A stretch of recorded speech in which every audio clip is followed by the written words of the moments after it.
understand that these are unprecedented times, and we hope that you are all safe and well. My name is Emma Kay, and I am the Eastern representative for the Canadian Sociological Association's Student Concern Subcommittee. Our committee also includes our Western representative, Nicole Mallett. Hello. And our Central representative, Awish Aslam. Hi, everyone. We'd like to thank the Canadian Sociological Association for sponsoring this initiative, and Sherry Fox, the Executive Director for the CSA, for working with us to plan and organize this series. Today's webinar is titled Converting Your CV to a Resume, and our guest speaker is Brittany Etmanski. Hi, everyone. Brittany is a PhD candidate in the Sociology and Legal Studies Department at the University of Waterloo. Her current research focuses on the career pathways of Canadian social science PhDs and the opportunities that shape their careers within and beyond academia. She has prioritized the career development of graduate students throughout her studies, acting as an executive member of the Applied Sociology CSA Research Cluster, a departmental professional development workshop facilitator, and a departmental graduate student representative. Before we begin, I would like to invite audience members to submit any questions that you might have for Brittany during this presentation or during the formal Q&A section of the webinar. You can post questions by using the Q&A function, which you can find at the bottom of your screen. Your questions will be visible to all attendees and panelists, and you may also like questions to prioritize them. Now I will turn the webinar over to Brittany. Thank you. Thanks for that introduction, Emma. And again, thank you to everybody who is here today.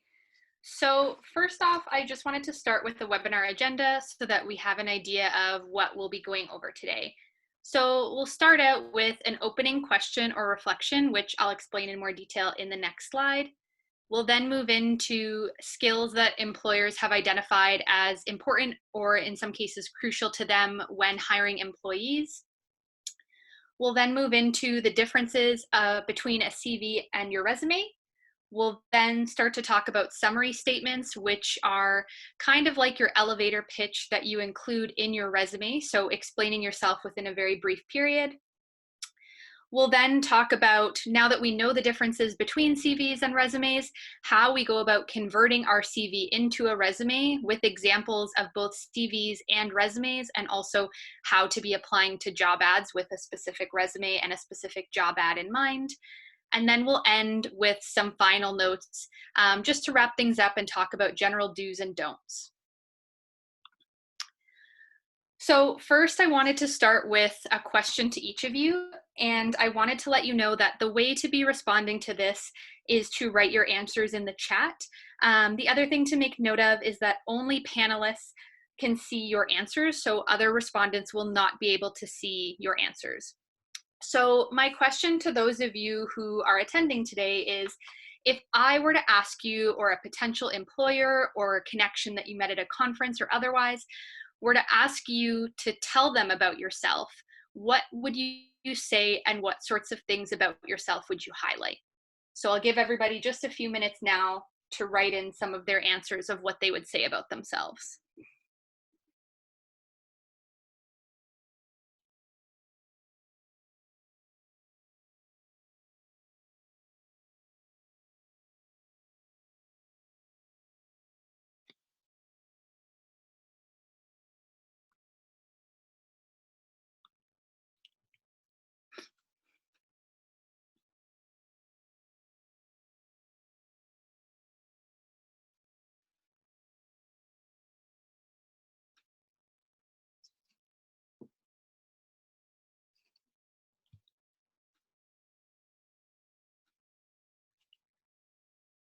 Okay, I'll give about another minute for everybody.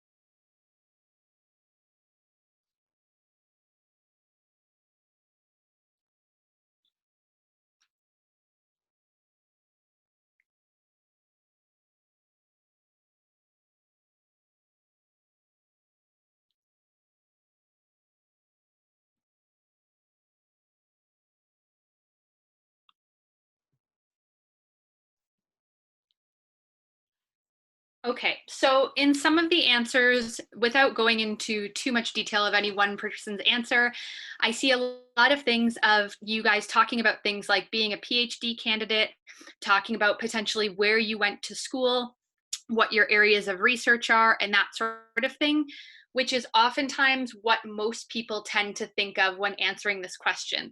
However, I also see, which is great, some of you noticing that you should be talking about things like your work experience, the skills that that's taught you.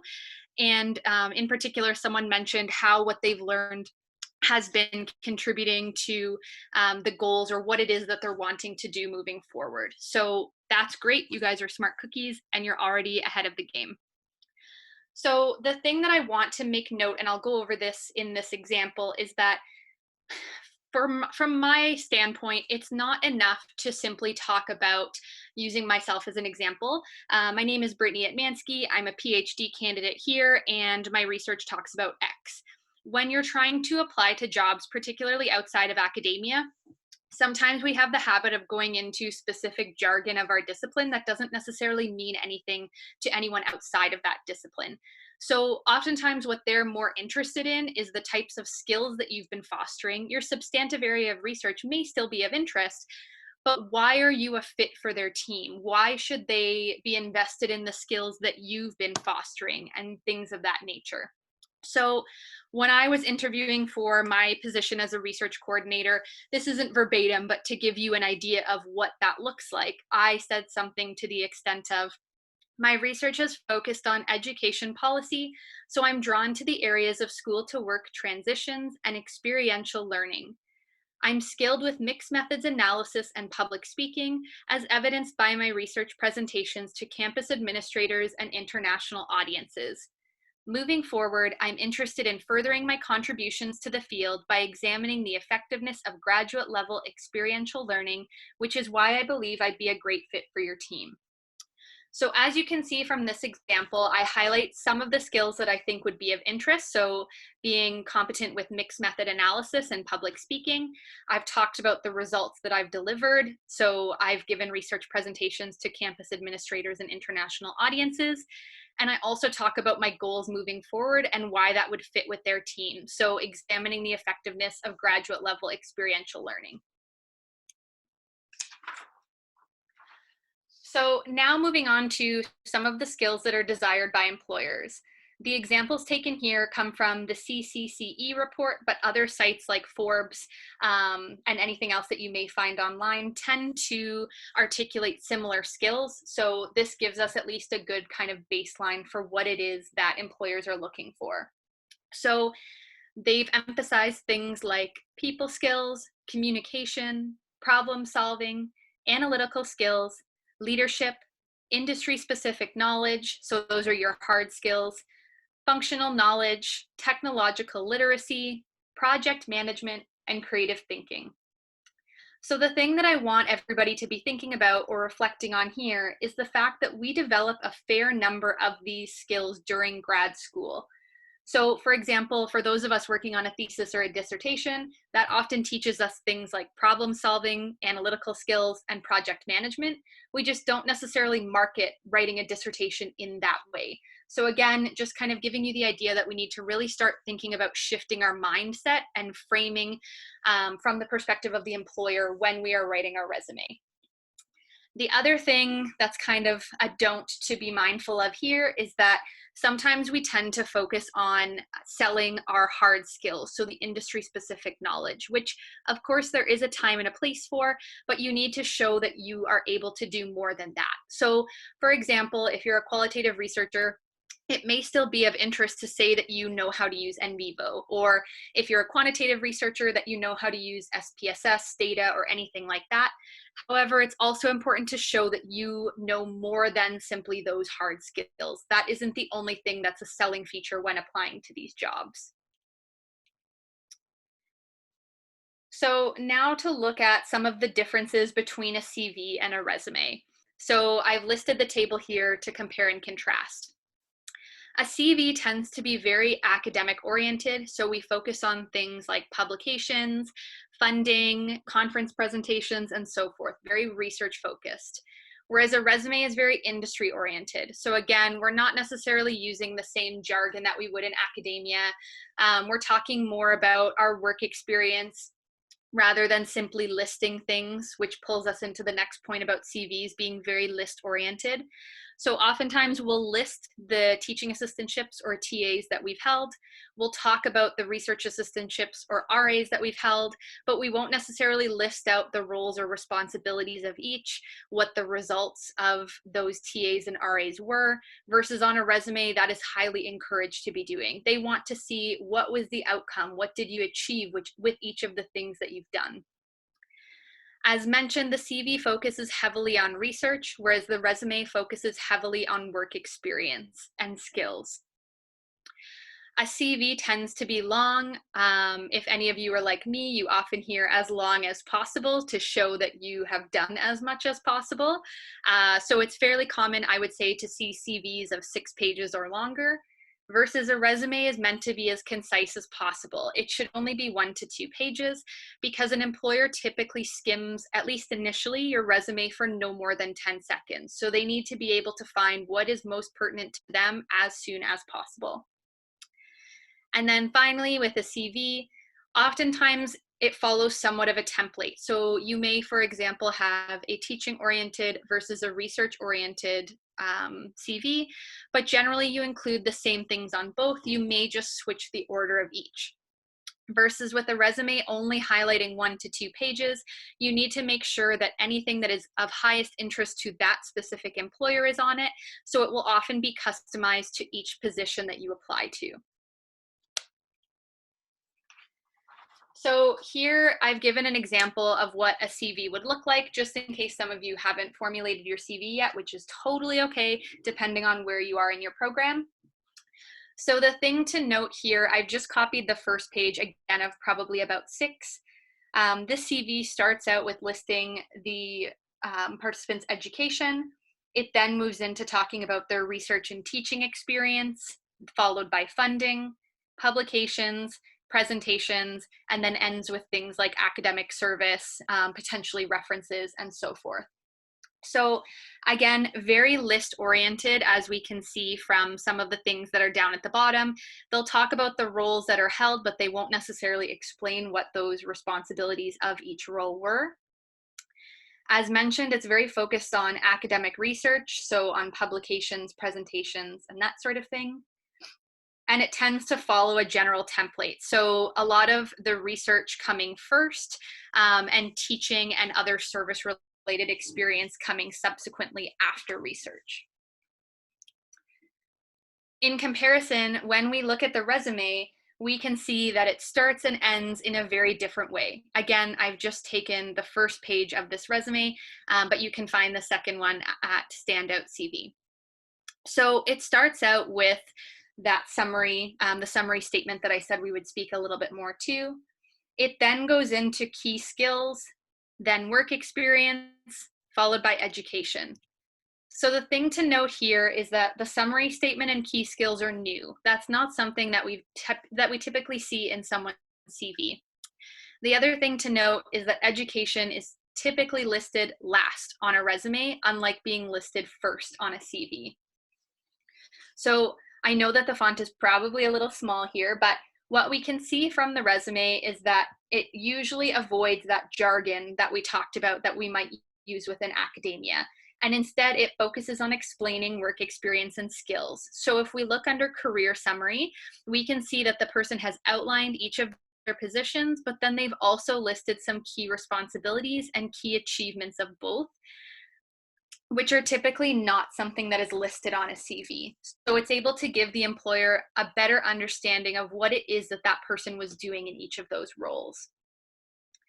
Again, it's as concise as possible, typically about 2 pages, and it's customized to each job that you're applying to. Arguably, you can be customizing the subheadings that you include in your resume as well. So not just the jobs that you choose to include of the jobs that you've held. In some cases, you may include the core skills or the key skills. For some cases, you may choose not to do so, that sort of thing. So then moving into what is a summary statement, just because I don't want to assume that everybody has experience writing one or knows what it is. So a summary statement is typically about 2 to 3 sentences, so it's fairly short. It should be brief, and it should highlight the sections that you'll expand on later in the resume. So it should just give employers a general idea of the context of the rest of your resume. The way that you can think of this is thinking of it as an elevator pitch of yourself to employers. So again, if you just had 2 to 3 sentences to explain who you are, what you do, what's important to you, and why you'd be a good fit for their team, how would you do that? So the example that I've included here comes from Yale. I thought that this would be a good example to use, particularly because we're not transitioning so far outside of our typical academic circle. This person had still held a postdoctorate, and they were progressing into another field after doing so. So they stated, they're a current postdoctoral researcher that can leverage experience grant writing, budgeting, and coordinating complex projects. They have 10 years of scientific experience with deep knowledge of medical research and global public health. They're adept at scientific communication and collaborative development of projects.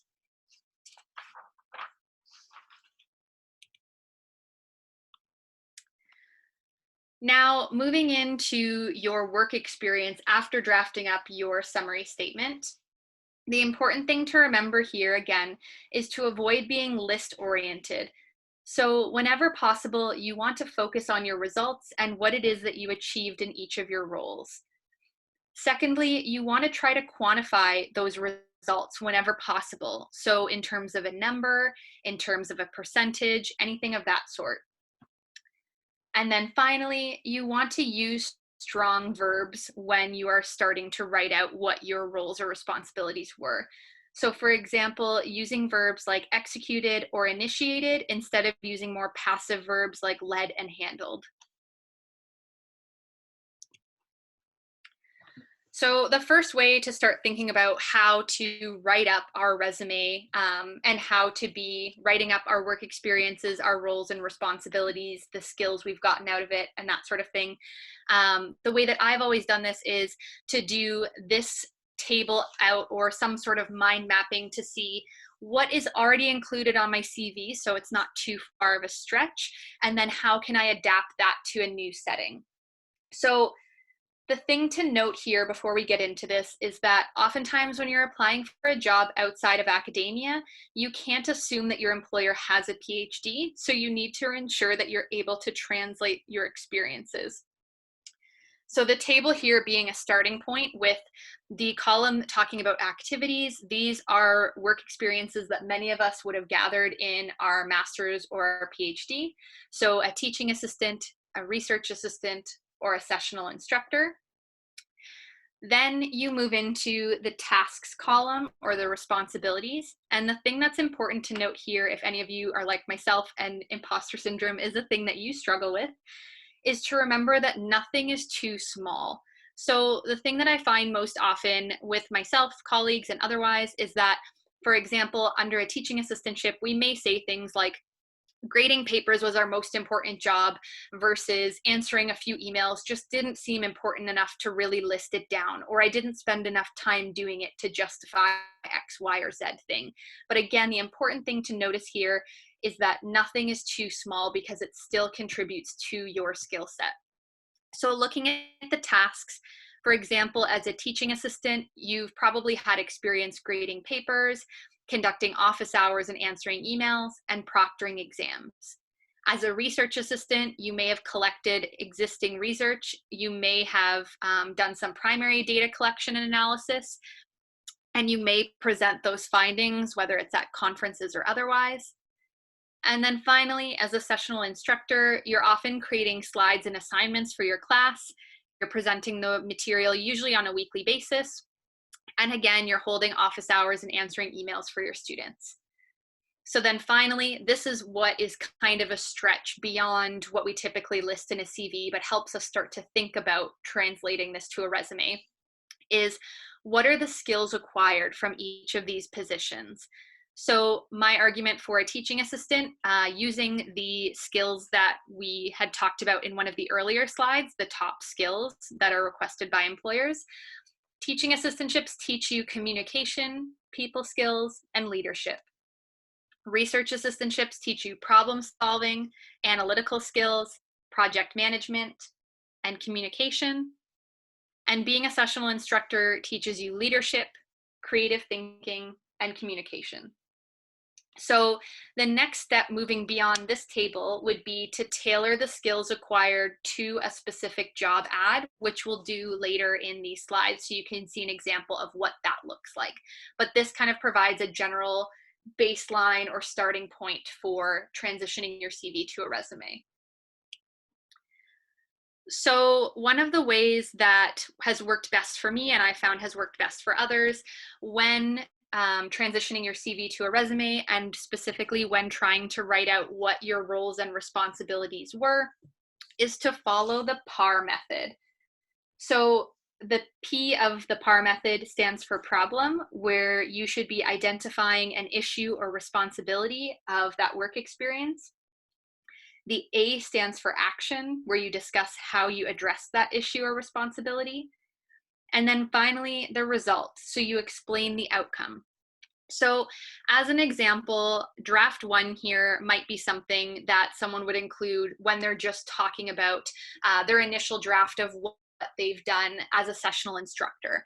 So you might write one of your roles or responsibilities as a bullet point being something like developed course curriculum. The problem with that is that it really doesn't sell how you fostered your skills during that job. So eventually the goal is to be able to move to something like draft 2 that says you've promoted student comprehension of the subject through weekly lectures, achieving an instructor score of 4.8 out of 5. So again, quantifying whenever you can. And then how that relates to the PAR method. I apologize, I know the green is a little difficult to see. But the promoted student comprehension identifies the problem, so student comprehension being the problem or the issue. The action being through the weekly lectures with students. And then finally, the result being quantified, that you achieved an instructor score of 4.8 out of 5. So that very clearly outlines what you did, how you achieved it, and what the result was. So here, when I said that we would start to go over an example, this is the example of a job that I would argue most of us could apply for. It might not necessarily be the best suited job for all of us, as we all have different experiences, but it wouldn't be too far of a stretch to do so. And my other argument before going into this, I notice with a lot of those that I talk to about applying to jobs, people will say things like, unless I meet 100% of the criteria, I'm not going to apply. However, it's very unlikely that in many of these jobs, anybody is meeting 100% of the criteria that that job asks for. So I would encourage you, if you meet the vast majority, to be doing so. So as we'll see with the example here, maybe you don't have the 5+ years of experience in a student experience or student affairs role as identified by the second bullet point under the qualifications, but maybe you meet every other qualification there. I would still encourage you to apply for that role if that were the case. So with this job as manager of student experience, as per the bullet points on the right, they ask that you are able to provide leadership and strategic direction on the student experience. They ask that you develop and maintain strong cross-campus relationships, that you develop and implement strategies for integrated programming, and that you have a strong understanding of best practices around the student experience. So my argument is that for most of us, it would be pretty easy to sell our education. A university degree is required, or a master's or equivalent in a related field. Most of us already have that. Some of us exceed that requirement if we are in the process of obtaining our PhD or already have a PhD. Even in some cases, the work experience, we may be able to easily sell ourselves on as well, because again, that's something that we're used to doing within academia. However, the tricky part comes from this last portion, the skills. That's something that we aren't necessarily used to articulating or demonstrating when we're applying for jobs. And here I've underlined 3 examples of the required skills that they're looking for. So program and project management, the ability to work collaboratively, and the ability to use and interpret data. I'll come back to this in more detail in a few slides, but I wanted to make mention of it now because it never hurts to hit you guys over the head with this. It's important when applying for a job, particularly applying for a job online, to try and use whatever industry specific language that they are using. So for example, if you have experience with project management, again, as many of us do from writing a thesis or a dissertation, don't try and reinvent the wheel in how you explain what that is. List it as experience with program or project management, exactly as they've written in their ad, because oftentimes when you're applying to a job online, they will be using some sort of tool that screens you to see whether you make it through to the next step or not.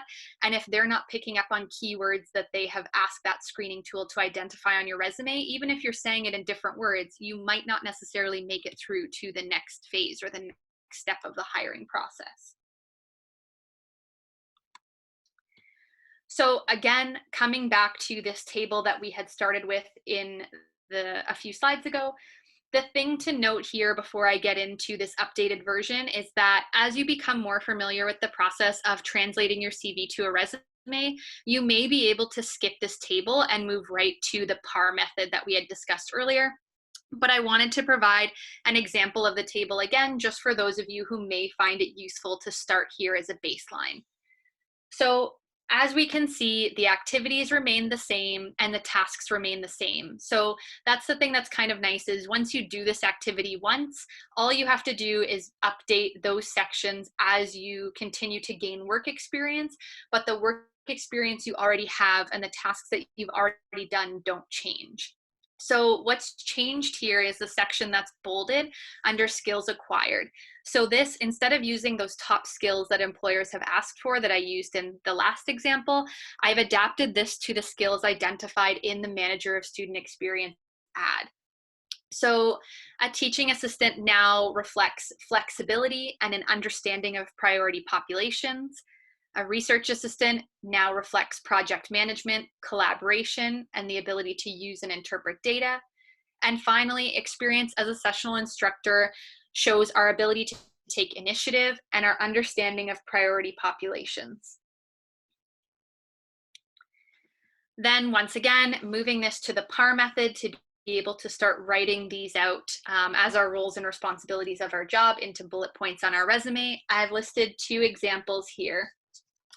And specifically, I've bolded the words that highlight the key skills that they've requested. So again, you're able to see this in how you're tailoring your resume to that specific job ad. So the first, accelerated the adjustment of new graduate students by initiating a graduate peer mentorship program, improving first-year student program satisfaction. So the problem being the adjustment of new graduate students, the action being initiating the graduate peer mentorship program, and the result being an improvement to student satisfaction. Looking at that second example, improve the understanding of student experiences through collaboration with faculty on however many research projects, resulting in 2 peer-reviewed journal articles and 3 national research presentations. So again, you won't always be able to quantify every bullet point, but arguably this example is a little bit stronger because we are able to. So first, the problem is understanding student experiences. The action is collaborating with faculty on however many research projects. And the result is the peer-reviewed journal articles and research presentations, which is strengthened by the ability to quantify the number of each of those that happened.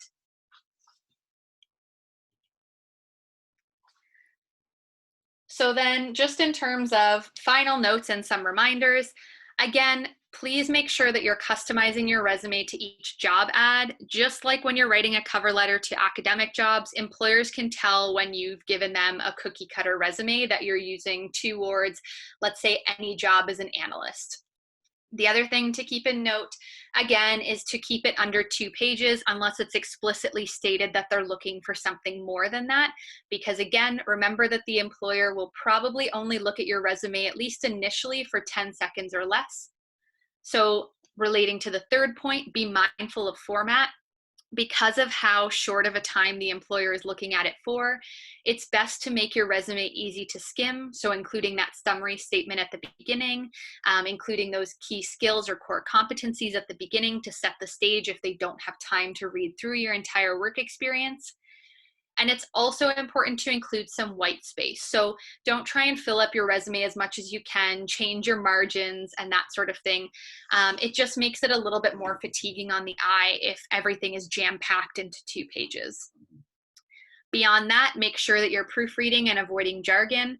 I know that a lot of us will use Microsoft Word and check our spelling and grammar, but my suggestion is to print off a copy of your resume before you submit. Leave it for a few days and come back with fresh eyes, because even if it's not a spelling mistake, sometimes you will come back and read a sentence.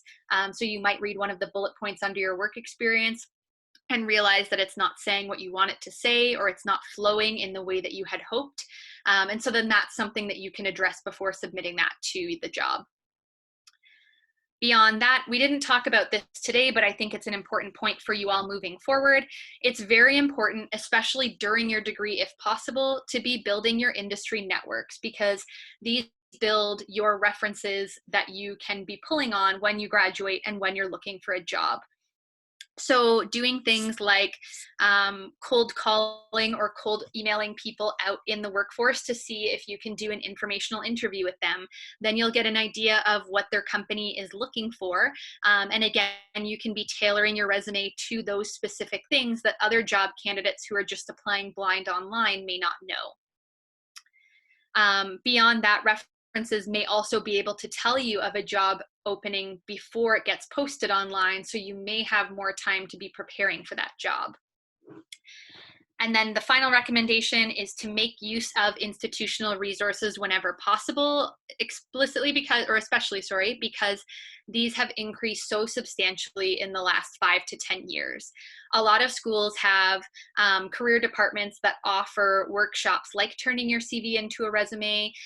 They talk about the job search process, both within academia and outside. So even though these things may not necessarily be offered in your department, chances are there is something available like that either at your institution or beyond your institution as well. So if you look at things like the professor is in, beyond the professoriate, and so forth. The last thing that I wanted to make note of before going into Q&A is that I received a few questions that weren't necessarily touched on in these slides, but in case those people are listening today, I wanted to make sure that they knew that I had your questions and I still will address them. So the questions that I got that I didn't speak to in the presentation were about the weight of academic references for non-academic jobs, and a question specific to what is sought after by an academic hiring committee. So the reason that I didn't include these is that I think these 2 questions are examples of where it's best to ask the specific person or the specific expert in that field. So for argument's sake, if you want to know what's being sought by an academic hiring committee, it will often differ institution to institution. So at least for a starting point, I would suggest asking your supervisor or another faculty member. Many of us know things like publish or perish, so we understand that publications are important, but specific journals to be publishing in, how important a sole author publication is, and some of those nuances are best to come from people who have sat on hiring committees and can give that advice. And then in terms of academic references for a non-academic job, I would say that this largely differs depending on your employer and again, the job you're applying to.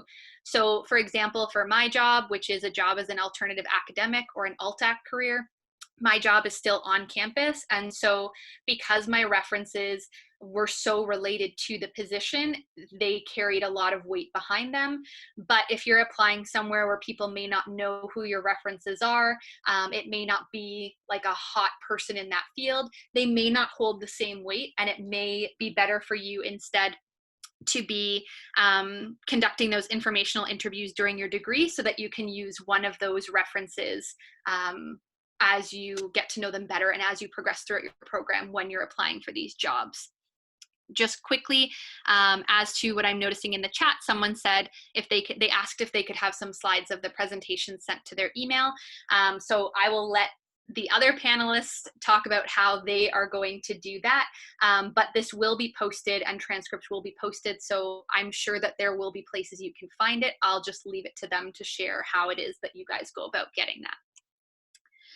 So if any of you have any questions outside of the Q&A, I've listed my information here. So my email is the first letter of my first name, and then all except the last letter of my last name. So betmansk@uwaterloo.ca.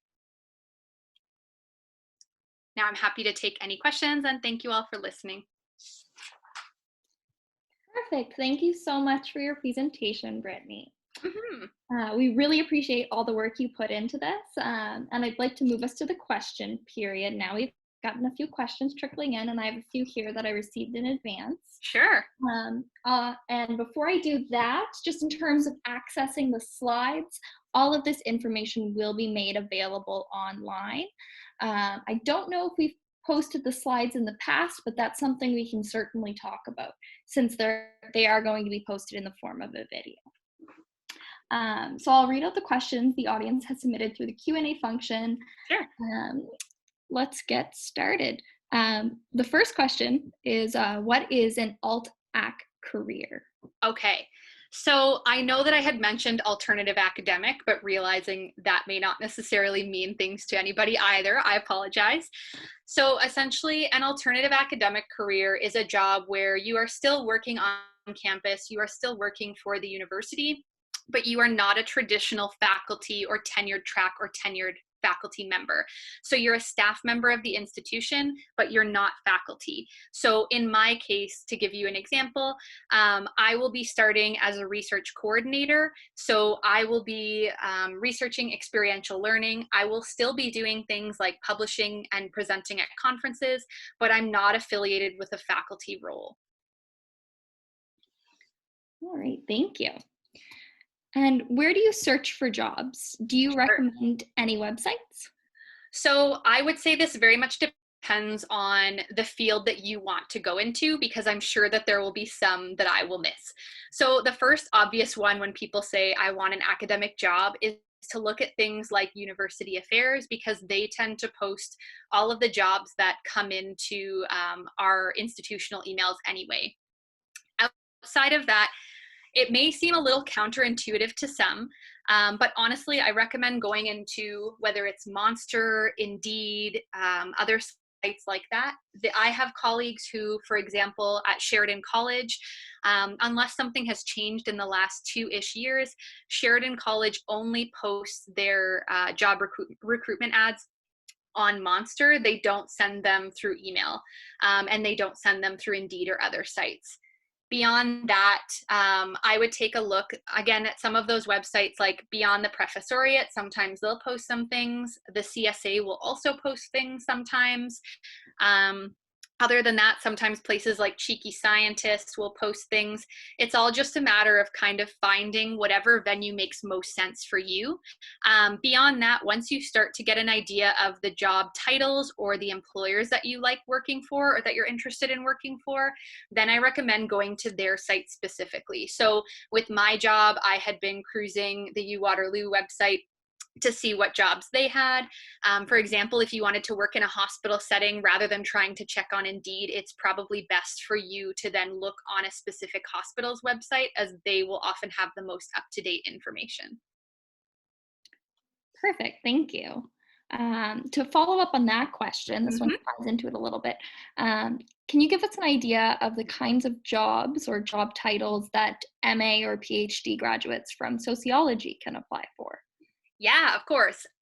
So again, not that I want to sidestep this question, but I would say it will differ person to person. So this is where it's really important to think about what skills you are emphasizing during your degree to make it specific to you. But as an example, let's say you were doing some primary research during whether it's your thesis or your dissertation, and you thought, you know what, I really liked the ethics process. Maybe that's how things work for you.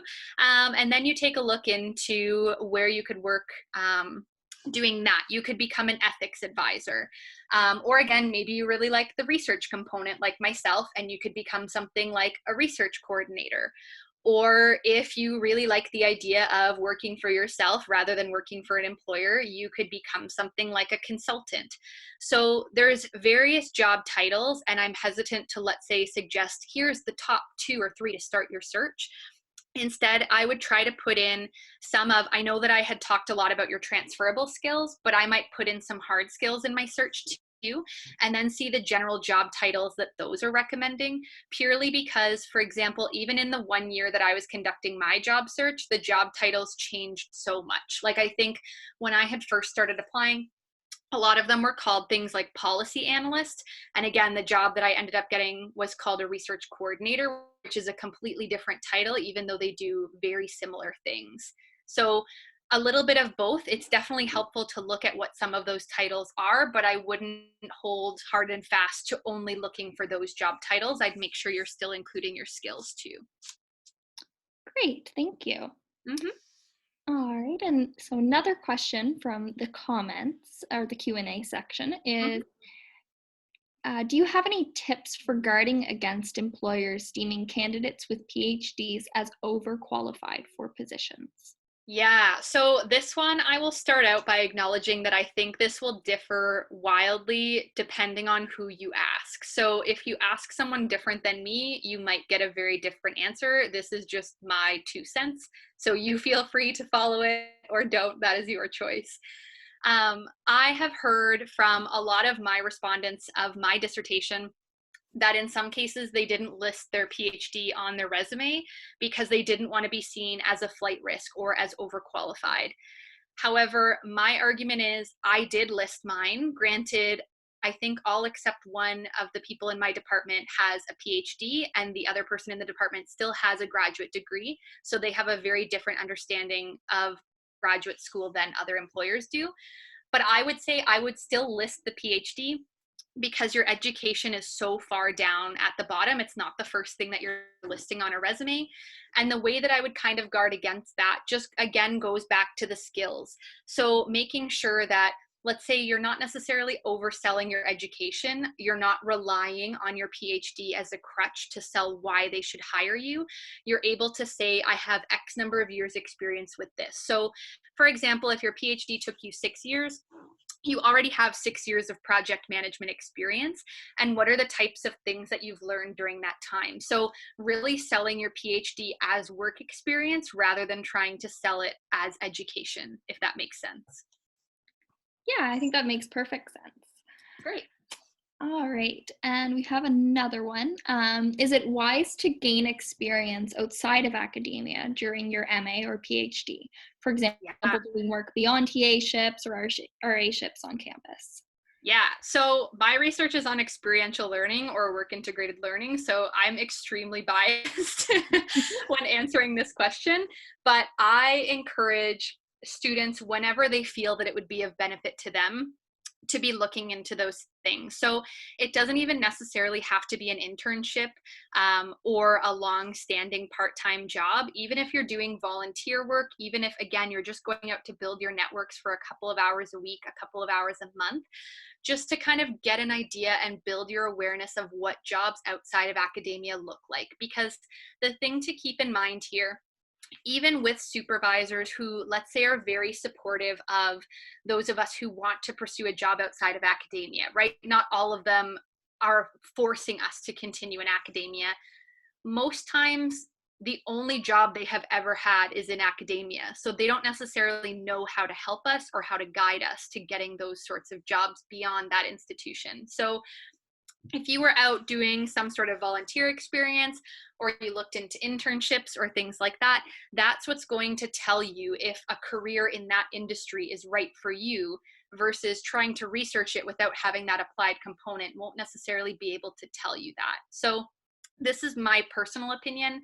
I would say if you choose to go that route, this didn't happen in my case. I was very lucky. I had very supportive advisors.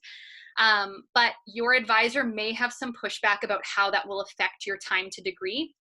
So I just want that to be something that, for any of you who are thinking, yeah, this sounds great, the applied component sounds great, I can use it as a stepping stone to a future job, just make sure that you have that in mind as a selling point when you talk to your advisor about it. So you're able to say, you know, I still have this goal of finishing on this time or this time frame, despite doing this thing, and also be able to sell to them why that experience is important or will help you post PhD or post MA. Great, thank you. And so, sort of building on that, Mhm. the work experience portion of your resume, can you include unpaid positions? You spoke about volunteer work. Like, where would that go for a student's resume? Yeah. So again, I've heard people that do either. I have been advised by the Career Center at my institution, for example, that you can include volunteer work because it's still something that you have done. So they have recommended that you do that. I personally, just what works best for me, I usually separate it into a subsection, but I still identify it as work experience. So I forget exactly how I listed it, but something more like philanthropic work experience, or just something that's identifying that it's more of service to the industry, or it's more of a volunteer type of role. So they're still seeing that I'm doing things that have responsibilities that achieve certain results or certain outcomes. But then let's say that if they were asking, you know, you get down to salary negotiation and they say, how much did you make in this role? And your face goes red because that was a free role. Then you can't necessarily, it makes it awkward during the interview to answer that. So I just make it as easy as I can for the employer. Great, thanks. Uh, so we have some more questions. Going Sure. back to PhD students being perceived as overqualified, Mm-hmm. somebody wanted to ask, are PhD students perceived to be overqualified because they have a reputation for being arrogant, or do employers worry that they're going to be know-it-alls who are difficult to work with? Yeah, I mean, a lot of these have been, but I think this is a great question too. So, at least from what I heard, long story short, with my dissertation, I interviewed PhD graduates, both within and outside of academia, to see what careers they had, what helped them get those careers, general reflections on their job and their education, and so forth. And that was kind of one of the themes that they said, is that in some cases, it was a very clear distinction of employers that didn't have a PhD, seeing people coming with a PhD as coming from the ivory tower. And as you said, being difficult to work with because they come in with the sense of entitlement that maybe someone with an undergraduate doesn't. Now, that's not necessarily saying that all of us will be doing that. But there is, in some cases, the stereotype or the perception that that does happen.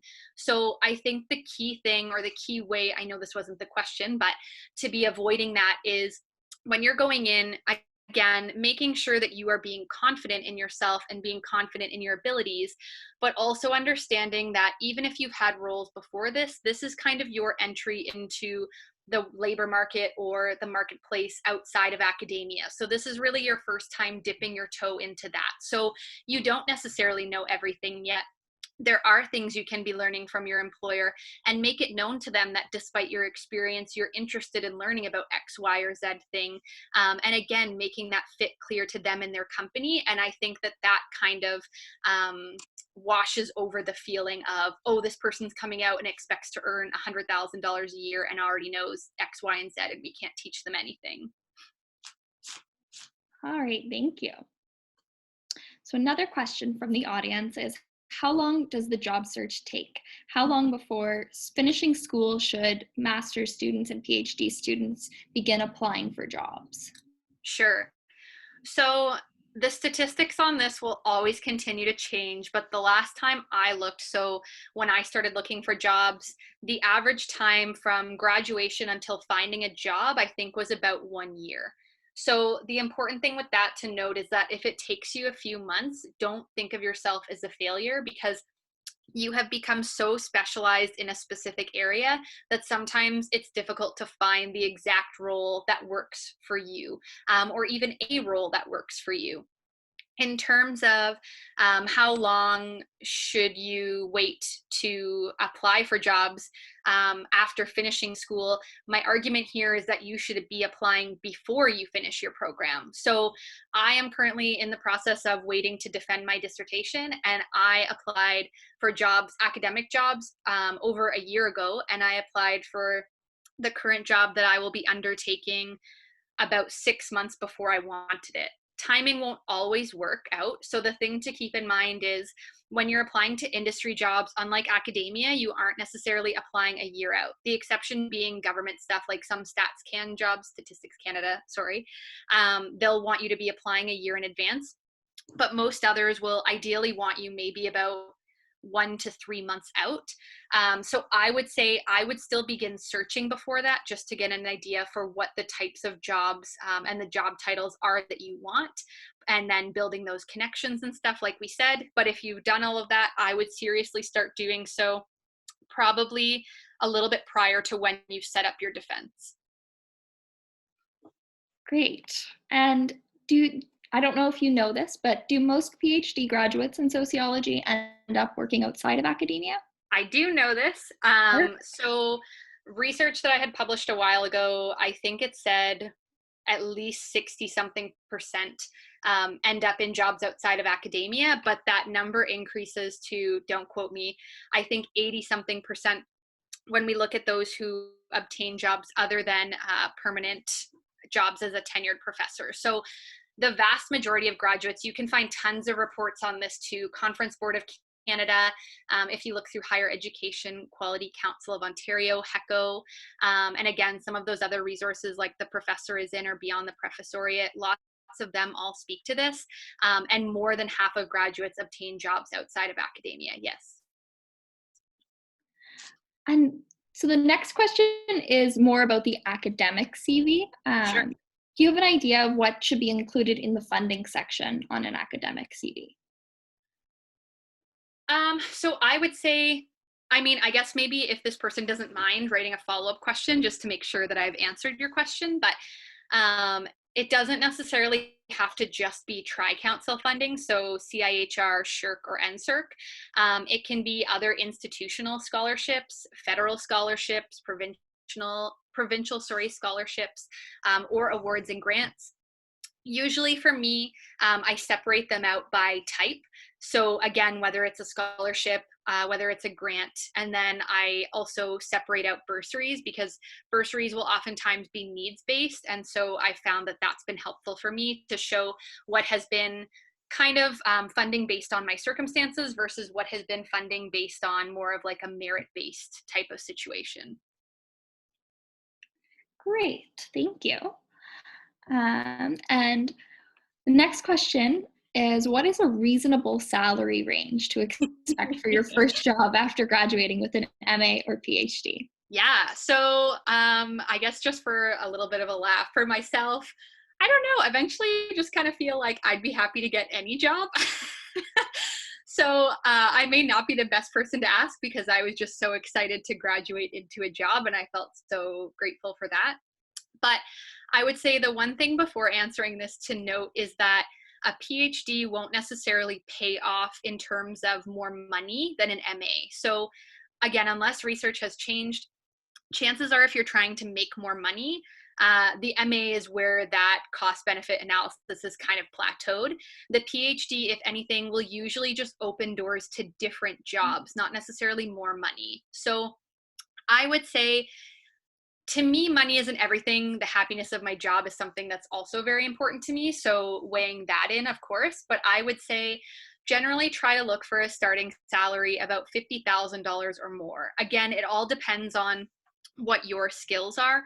Oftentimes those who have, for example, skills with quantitative methods might generate an increase in their salary just because those are like, that's a hot topic right now. People at Stats Can want that. People at government think tanks want that. So you may be able to, let's say, make $60,000-$70,000, or again, maybe you make more money in your first year if you're hired by a startup, but then that doesn't necessarily mean that that company will be afloat to pay you that $80,000 a year, however many years down the line. So Salary is important. I would say look for probably about or expect around $50,000 a year or more. But the other thing, again, I know this wasn't part of the question, but just kind of sharing my knowledge, also be looking into things beyond salary. So what are your vacation days if you have any? What about sick days? What about benefits? Are you given a professional development fund? All of those sorts of things, because when you start to factor in those, that can at times outweigh something where the salary may be a little bit more in one job but doesn't offer any of those perks. Perfect, thank you. Mhm. Another question from the audience. Are most jobs contract? How long does it take to secure something permanent? Sure. I would say this depends on industry. So, in my experience, most of the jobs that I knew that I wanted to apply for were ALTAC, so the alternative academic jobs, just because I felt that that was most well suited to what I do. And most of those jobs are contingent on funding. And so, much like when we try to figure out whether we're getting Tri Council funding each year, those jobs, even if they use a different funding source and government think tanks are included, they'll often evaluate those things on a year-to-year basis. So a lot of the jobs, at least on campus, will be the staff jobs will be contract. It will be more in other industry fields. So for example, if you wanted to work with an insurance company, at some cases, if you wanted to work for a hospital or otherwise, you might be able to secure something permanent right away. But I would say, depending on industry, just knowing that we're moving to the gig economy where more people are working multiple part-time jobs instead of a full-time job, knowing that people are moving into consulting and things like that, I would expect to start out contract. And in terms of how long until you get a permanent job, again, I would say that this depends really on you. So, are you each year of your contract, for example, looking to work somewhere else that's offering a permanent job because you may obtain one sooner, versus if you're expecting to stay in the same career and the same job and then secure a permanent role, depending on the sector, that may not happen for a while. So, Awesome, thank you.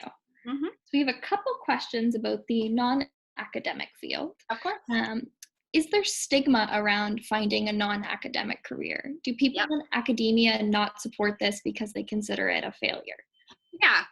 So I would say this will depend very much on the faculty member that you ask. So, for example, both of my advisors didn't really know tons about where I could be applying to, but they were both extremely supportive, and I was very lucky with that. However, I have friends and colleagues where their advisor was very heavily encouraging them to pursue an academic job, because that often reflects better on faculty members as well, right? They're able to then write into their own CVs, look, my previous student got a job at this university as a tenure track professor.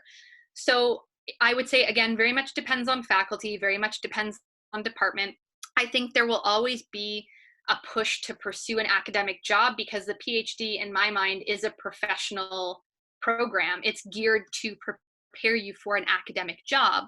But what I would encourage you to do, again, is just going back to building your network so you're able to talk to alumni of your institution, or PhDs who work in whatever region you're in near you, because those are the people that are doing exactly what it is that you want to be doing. And those are the people that you can talk to that say, I still publish, I still present at conferences, or I still teach, or whatever. And those are the people that don't stigmatize that role. Because the other key thing to note, well, not key thing, but a lot of times you will make more money, not necessarily right away, but down the line in a job outside of academia. But that's the thing that we don't really advertise within academia. So, for example, I have friends who have graduated, for argument's sake, about 5 to 7 years ago, and they all laugh now because they have more holidays than they did when they were in academia. They work a 9 to 5 and they call it end of the day at 5 p.m. They don't work past that, and their salary's higher. So again, keeping in mind that no matter what is happening, even if your department is stigmatizing those resources to pursue non-academic employment, you can always go to those sessions or those webinars without your professor knowing, or without faculty knowing, if that's the case. I would still encourage you to go about making use of those resources. It's just a matter of whether or not you feel comfortable sharing that with others, and that's totally your personal choice. Perfect, thank you. And would you say there are certain topical areas like criminology that may position you better in the non-academic job market? Yes. So the big thing over the last little while has been marketing quantitative skill sets. Also, kind of dipping your toe into even just beyond what we do in sociology, but different coding type things. So, SQL, which is written out SQL, Python, R, knowing those sorts of coding languages. Um, Criminology, for I know it was just an example, but I find that's kind of the hot topic within academia right now. A lot of the job postings are wanting criminologists, whereas I haven't necessarily seen that so much outside of academia. The one thing though that I will caution is the job market, at least in the last, let's say, 5 to 10 years, for argument's sake, that I've been watching it, changes so rapidly that if you try and prepare for the current market, chances are it will have changed by the time you get into it, however many years later. So some things like those hard skills will be marketable, but just always make sure that you're keeping an eye on, again, going to company websites when you figure out what companies you want to work for. What is it that they're looking for in their job ads? What are those skills? How are those changing year to year? And then trying to align with that while still keeping mind of what's of interest to you. So don't just do something because it will help get you a job if you're going to end up hating that job every day. Excellent, thank you. And so this next question from the audience is a bit more personal. That's Uh, fine. how did you make the decision to pursue the non-academic route? Do you think academics are compensated fairly for the amount of work they do, or would you be better off in industry working that many hours? You also mentioned that happiness is important to you. Do you think the stress around an academic career is worth it? Yeah, this is a funny question, and I feel like I laugh as I sit here about to defend my dissertation, like, oh, well, how should I answer this? um, but I would say for myself, I'm a first generation student. And so, to be honest, even getting to the PhD was a huge accomplishment for me. And so I knew that I wanted to be a professor. And at the beginning of my degree, that kind of was the end all be all for me. It wasn't until I started noticing in my first year that what I did my research on, looking at how we transition to non-academic careers, was such an underutilized area of research. That's kind of where I started to take note of these things. So in my master's, I was realizing, and I had done research to see that most of us aren't getting academic jobs. But then the next step was, so what are we doing instead? Because for me, it was all about contingency planning. No matter how smart I am, we're all smart. No matter how many publications I have or how much funding I have, there's lots of other people who have the same thing. The market is so saturated right now that I needed to make sure I was preparing myself for other things. So that's kind of, I guess, just realizing and recognizing that my route would probably end up being non-academic is what spurred me to start looking into those things.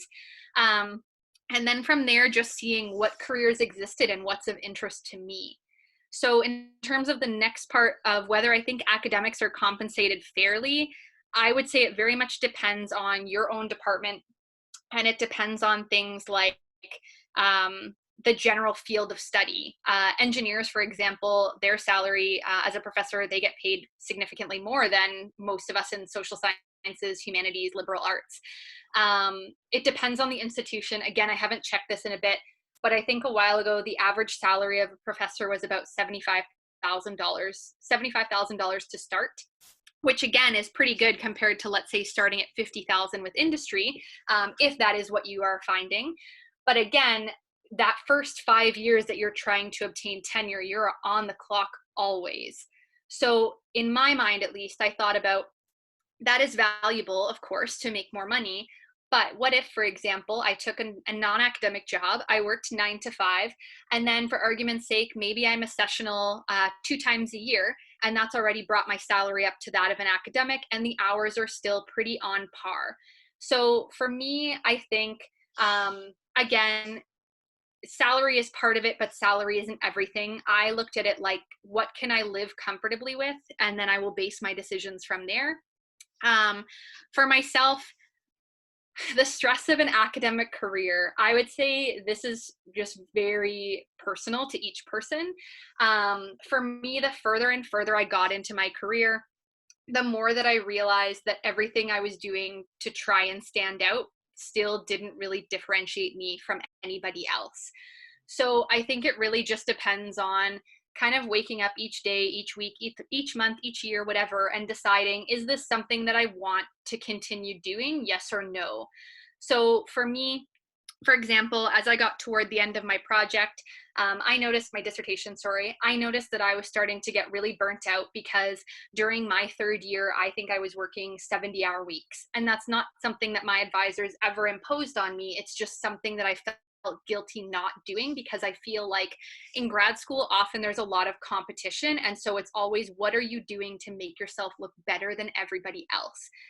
And not to say that there won't be that in other fields, not to say that you won't work overtime, but I just think there's a better idea of that work-life balance. And for me moving forward, that was something that was important to me. You might also want to consider things like, do I want to live near my family? Because if you take an academic job, it's very likely you'll have to move cross country or move to a different country. So are you willing to do that? Are you willing to do that for how long? All of those sorts of things are things that you just really need to think about when making the decision of, is applying for an academic job worthwhile to me? And if so, or if not, when did that perspective change?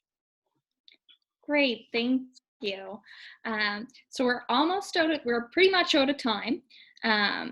So this is a quick question following up on that one. Do you think Of course. work-life balance is more easily achievable outside of academia? Yeah. So for myself, I mean, maybe check back with me in 6 months and I'll let you know. But I would say from those I know that my friends and colleagues that have gotten jobs outside of academia, a lot of them will often, again, speak to kind of self-imposing additional workloads on themselves. So because they've been so used to working as long and as hard as they have in the PhD, they just kind of continue doing that in their first job, even though that isn't expected by their boss. It's just not really clear to us that we don't have to do that.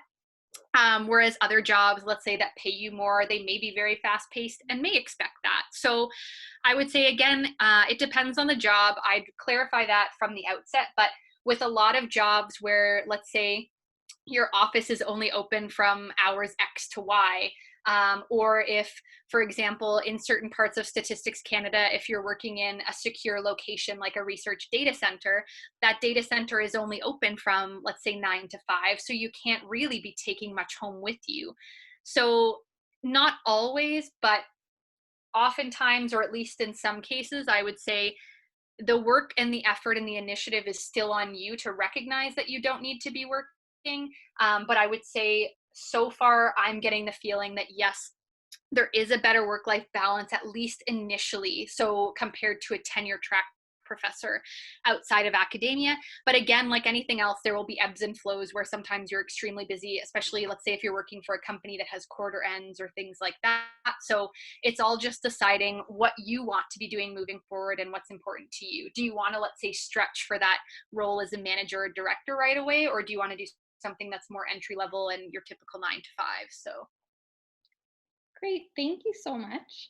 no problem. So I'm going to wrap everything up, and I'd like to thank everyone for attending. And I'd also like to thank you again, Brittany, for your presentation and for addressing our questions. I appreciate you guys having me. It was great to chat with you all. Yes, thank you for joining us. A recording of this webinar will be posted online at students@CSA at our webpage, along with responses to any questions that we did not have time to address here. Audience members will be receiving feedback surveys from us, and we'd really appreciate it if you could please fill that out. We will see you all next time, and thank you so much for your participation. Bye, everyone, and stay safe.